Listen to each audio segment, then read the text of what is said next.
Hi, hello, my name is Bob, and several years ago, I think it was 1985, I went to the hospital, Central DuPage Hospital, with a bowel blockage, and they did emergency surgery, and afterwards, my guts were like tied in a bow tie, like a knot, and the doctors seen that, said it would never unravel. And after surgery, I came in my room to find out what the heck went on. That's when they told me my guts were wrapped up and never going to unravel. So I was in the hospital, and I was NPO for 10 days. That's nothing by mouth. And as I was on IVs, and I was on Demerol for a few days, and the nurses kept saying that I had no noise in my guts. It's supposed to be like a ringing bell in there, and hear gases and stuff in your intestines, and I had nothing. It was totally dead. And they were concerned that you can't live with dead guts. So I decided I'd take myself off the Demerol. I had an automatic push button that I could feed Demerol as needed for pain. It was very painful. I had 33 staples in my stomach. So when I was in the hospital, all I could do is walk around with the IVs and pray the rosary, and I had a book of pictures, miracle pictures from the Queen of Heaven Cemetery in Hillside, Illinois, and I showed the nurses there and the people that I'd run into if they wanted to see it. I showed it to them, and it was interesting because at night, that's when a lot of doctors came, at night to see the pictures and talk to me about them. It just spread like wildfire in the hospital. And I didn't sleep. I just walked around during the night praying the rosary, and in the daytime I visited people and all that, but I was tired but not sleepy. So like 5 days went by, I didn't sleep.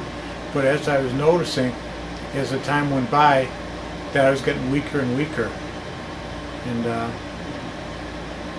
the nurses said, they don't know what to do with my guts being dead like that. And I'd walk around until my battery on it was some kind of computer that fed the IVs, and it run off batteries, and when it got weak it would start beeping, and at that point I come in my room and I had my bed up all the way, and the bed was flat except for the back part where your head would be, and I put 3 pillows there because I would rest on there. I didn't want to use my stomach muscles because of the pain, so I kind of rest there while charging up. And when it's done charging, I walk around again. They said walking is the best thing you do for your guts. And so I was doing that, and one evening about maybe 5 days into my 10-day program in there, I was getting really, really weak, and I felt like I was dying, and I think I was. And I was charging the battery. And I noticed my gown when I was getting up and ready to walk again, that it was wet, and I was crying. But I didn't think it should have been that wet. Either I cried longer than I did or else harder than I thought it did, because my gown was wet in front. So as I got up, I unplugged the charger and started to walk towards the foot of my bed and out in the hallway. I noticed that there was 3 pillows by my bed, at the foot of the bed, and I was thinking, do I have 6 pillows on my bed? Where did the other 3 come from? So I turned around to where I was sitting, and there was no pillows, and I knew I was leaning against something, and the pillows should have been there, but they weren't. So I went back, and I sat down, I leaned back, and there was something there. It was soft and firm, and my first think, this is so strange, is it good, is it bad? I was scared, I guess, and because you couldn't say anything. January, so I'm pretty emotional, but it's emotional anyway. I pulled away because I wasn't sure what was happening, and I decided, well, maybe it was a crick in my back, or I was stiff or something else, so I tested the second time. And I put my hands on the bed and I pushed back, and it was still there. I said to myself, I'm going to test it one more time, and it'll be the third time. I don't know why three, but third time. I leaned back, and this time my feet were on the ground, and I lifted my rear end off the bed, so I was leaning on an angle. So no way could it be in my mind or any other reason why there's something back there holding me, and it was there. So I just relaxed and sat there maybe 10 minutes or so.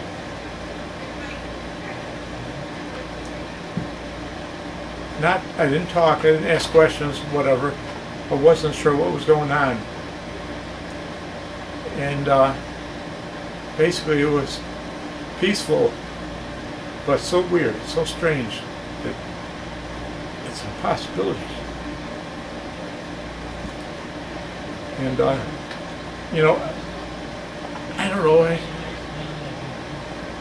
figured. So I got up and I started walking around again. And at the Queen of Heaven Cemetery in Hillside, Joe Reinholz, one of the messages from the Blessed Mother to him was, those who pray a rosary 3 a day. One day before their soul dies, I would hold that soul in my arms. He said, she would hold my soul in her arms. And I figured it was the Blessed Mother, but I wasn't 100% sure. It could have been my guardian angel, but it definitely wasn't anything bad. So I had a chance to go to confession with Father, I think his name is Father Paul Siegel, the one that can read souls. And we signed up for confession because there's such a large crowd going to him. And it was my turn to go. I went to confession, and I asked them, after confession, still in the confessional, who held me in the hospital a year ago. And that's all I asked him. Didn't give him any more information, just those words. He closed his eyes for a few seconds, and he opened his eyes and said, the Blessed Mother held me in her arms. I said, I thought so. And I asked him, did her tears heal my intestines? And he shook his head yes. And what was really, really strange,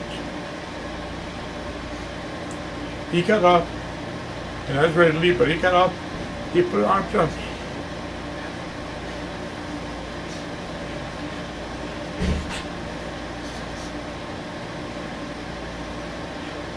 And he cried. He cried like a baby. I don't know why.